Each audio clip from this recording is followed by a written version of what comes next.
So I purchased this SSD drive enclosure. It's really kind of cool. I just want to show you a little bit about it and how it looks and how it performs. This is how it came. Comes in a box just like this here. I'll open it up and show you. It's an aluminum enclosure, which is really good for heat dissipation. Really important, nice and small and compact, really easy to use and install. So I'll show you how it is. It also comes with a cable, USB-C, and also USB 3 adapter on it as well, which is really convenient. You can just pop to the side and use the USB-C. And this is 40 gigabit transfer rate. So this is really fast. It comes with the thermal pad and also the aluminum enclosure here, which helps dissipate heat. I'll show you how to install that in a minute. Open the case up, really easy to do. You can see it's super simple to open.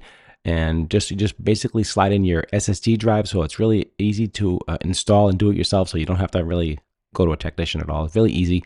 Just put on your thermal pad, as you can see here on the chips. As you can see, the chips get really hot, and then peel off that extra layer there, and then you just put on this aluminum enclosure, which gives you heat dissipation. Really, not dissipation. That's what it is. Sorry about that. It's a heat dissipation, and you can see here it's really well made.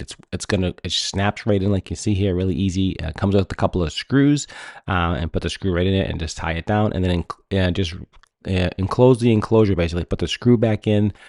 Pop in your USB-C cable and the drive, like you see here. Pop it in your computer. Format it any format that you want, and you can see the speeds here. I'm getting tremendous speeds here, 2700 read and write, much faster than the USB 3. It's just a fantastic enclosure. It works well and I love it.